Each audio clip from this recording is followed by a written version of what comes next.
Sekali lagi ni Izzuddin Ismail dari Jom Web TV.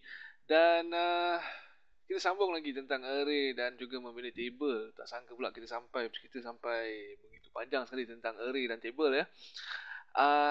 Kalau kita sambung dari tadi, kita dah membina beberapa function. Kita ada function read file, group by, bina table 1 dan bina table 2. Jadi daripada kita terlampau menyemakkan kita punya file, kita boleh select semua function ni dan kita simpan di satu file di luar. Senang saja, yang tu kita cut dan kita buat satu file, kita boleh paste. Ini satu file yang saya dah buat lah, isi kandungan dia sama sahaja. Jangan lupa mulakan dengan membuka kod untuk PHP macam ni. Kita ada pointer dan tanda soal PHP dan kita boleh paste lah di bawahnya. Okay, bila dah paste, kita boleh save dan saya namakan ni sebagai table-array.php. Dan kemudian saya dah ada membina beberapa file PHP baru. Okay, yang mana pertama sekali kita nak dapatkan fungsi-fungsi tadi, function yang kita dah buat tadi, kita gunakan include dan panggil file yang mana kita save tadi. Okay, dalam case ni include table-array.php. Okay, kat sini saya nak menunjukkan, nak bagi demo bahawa function yang kita create ni kita boleh juga guna untuk data-data yang lain. Tak semestinya untuk pelajar .txt tadi. Okay, kat sini saya create satu file baru, penduduk.txt. Okay, bezanya kat sini kita ada nama, nombor, jalan, telefon 1, tel 1, tel 2, umur, jantina, status, warga dan anak. Jumlah anak lah sebenarnya. Okay, dan kali ni instead of dipisah-pisahkan menggunakan pipe, okay, itu karakter untuk pipe ya. Begitu, kali ni kita guna hash. Okay, sebab function yang kita create tadi, kita dapat memisahkan dengan menyatakan apakah karakter yang menjadi karakter pemisah. Jadi kat sini kita lihat Muhammad Syukri Kamil ada pemisah hash, nombor 100, jalan hujung, tel 1 012, tel 2 9636985, kemudian umur 55, lelaki, kahwin, Malaysia dan jumlah anak 3 dan seterusnya. Kat sini kalau kita lihat, saya pergi kat bawah sekali, kita ada sehingga nombor 31, bermakna ada 30 data semuanya, sebab kita akan tanpa mengira data untuk indeks-indeks key ni, jadi semua ada 30 data. Jadi kita berbalik pada penduduk.php, kita include untuk mendapatkan table-array.php. Kemudian kita mula memanggil data dari penduduk.text. Okay, kita gunakan read file, hash sebagai pemisah dan filenya penduduk.text, dan kita memulangkan data kepada array semua penduduk. Okay, kemudian kita boleh membuat group by mengikut apa-apa indeks key yang ada tadi, menggunakan semua penduduk, dan kita pulangkan hasilnya kepada penduduk status. Okay, kemudian menggunakan penduduk status ni, kita membina table dan di mana ia dipulangkan kepada group table. Okay, ni beberapa styling guna CSS. Dan akhir sekali kita echo kan group table dan kita boleh tengok apa hasilnya itu.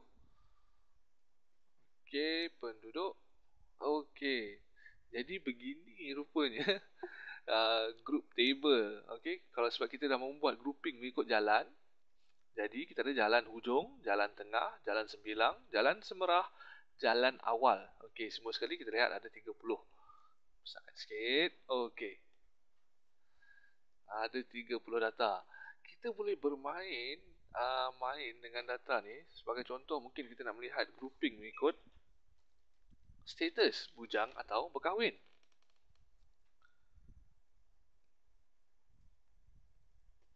Okay, refresh, itu dia. Kita ada kahwin, sekian, dan bujang, sekian. Jadi kat sini Muhammad Syukri Kamil, Joe Belizo, Chi Kok Cheng, Ahmad Kamil, semuanya telah berkahwin.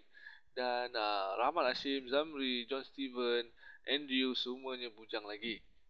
Okay, kalau kita nak mencuba sesuatu yang lain, mungkin kita boleh membuat grouping mengikut apa lagi yang kita ada tadi ya.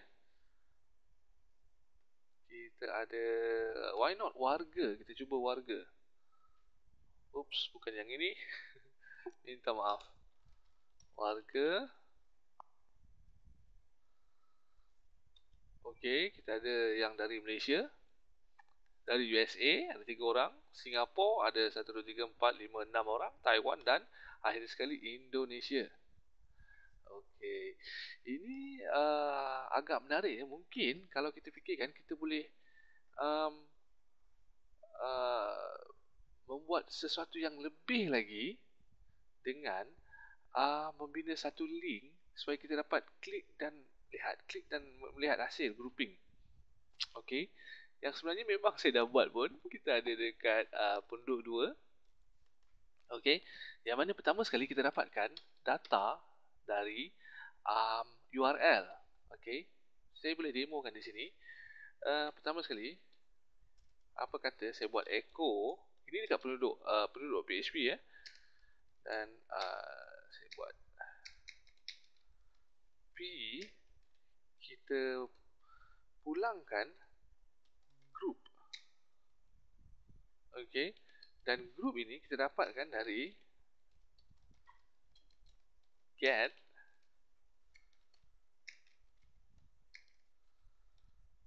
group. Okey. Apabila kita buat sesuatu yang begini, kita boleh menambahkan tanda soal di hujung URL. Nampak ke? Tak apa nampak nanti kita zoom. Okey, tambahkan group sama dengan apa-apa nilai, contohnya saya, enter, dan kita dapat nilai itu di situ. Okey. Kalau kita buat yang lain, kalau nilai itu adalah jalan, mungkin ini sesuatu yang kita boleh gunakan untuk grouping. Kalau warga pun mungkin juga kita boleh gunakan. Jadi kat sini kita boleh cuba sesuatu. Contohnya Izzuddin. Okey, kita akan dapat Izzuddin di situ. Jadi dalam contoh yang di sini, apa yang kita buat dengan grup 2, grup 2 kita dapatkan nilai tersebut dan kita baca file, penduduk text sheet file. Okey. Yang ni untuk kita just mendapatkan key. Membina link untuk grouping. Okey. Dan kat sini kita tengok if group tidak kosong, maknanya dia ada nilai, kita gunakan bersama group by. Nampak tak? Okey, dan kita dapatkan yang ini dan kita gunakan untuk membina table. Kat sini tengok kita menggunakan bina table 2 yang mana dia boleh membuat grouping. Kalau tak ingat, boleh tengok video yang sebelum ni, di mana kita membuat bina table 2 dan bina table 1. Tetapi kalau grouping ini adalah kosong, maknanya dia akan pergi ke else dan dia akan bina table yang biasa saja, bina table 1 menggunakan semua penduduk. Okey, kat situ bezanya. Okey, dan bawah ni kita tengok, okey. Lagi satu dekat belah atas ni kita ada membina link untuk grouping. Pautan tu akan datang dari di sini Kita tengok kita gunakan for each as penduduk, yang mana kita gunakan array keys daripada penduduk untuk mendapatkan kekunci data yang ada di dalam array tersebut. Okey, kita membina table di sini, table susunan, dan kita membuat link. A adalah untuk membina link Contoh sebegini, href, maknanya ke mana dia akan pergi? Dia akan pergi ke file ini juga, jadi penduduk2.php, tanda soal, group, sama dengan, kerana kat ujung sini kita nampak, kita menggunakan the key. Okay, the key adalah apa yang kita dapat daripada for each di sini. Jadi ini akan jadi jalan, warga, umur dan seterusnya. Dan kita perlu ada teks untuk pautan tu, kita gunakan balik the key dan ini akan menjadi satu baris dalam satu table baru. Okey. Kita tengok sebenarnya hasilnya bagaimana. Ini filenya adalah penduduk 2. Okey, terlampau besar. Kecilkan sikit. Okey, begitu. Jadi kat sini kita tengok, di belah kiri ni adalah table yang kita dah bina tadi. Okey, yang menyenaraikan key kekunci data yang ada. Okey, kalau tiada bermaknanya kita nak paparkan semua nama mengikut susunan dari file. Okey, kalau kita menyusun ikut nama, of course masing-masing ada nama sendiri dan groupingnya begitu sahajalah. Okey, nombor ni nombor rumah juga, masing-masing dalam rumah sendiri dan setiap satu hanya ada satu data. Tapi kalau jalan, kita tengok ada beberapa nama untuk jalan. Ada berapa nama untuk jalan hujung, jalan tengah, jalan 9, jalan semerah, jalan awal. Kita boleh lihat juga tel 1. Tel 1 ni mungkin merujuk pada syarikat telefon yang digunakan. Okay, 012, 014, 016 dan seterusnya. Kita tengok berapa ramai yang guna. Umur kat sini, kebanyakannya umur satu-satu kecuali 24 ada beberapa orang. Okay, kemudian 68 ada 2 orang. 59 ada 3 orang. Okey, dan seterusnya. Kita boleh tengok juga jantina, okey. Lelaki dan perempuan, status, warga, jumlah anak. Dan kalau dah nak tengok balik yang asal, kita pergi ke sini kita dapat balik senarai yang asal. Okey, jadi saya rasa banyaklah kita cerita tentang array, pasal table, pasal grouping array dan beberapa tips dan tricks menggunakan array. Saya rasa itu sahaja untuk kali ini dan mungkin lain kali kita akan cerita pasal benda lain pula. Okey, terima kasih.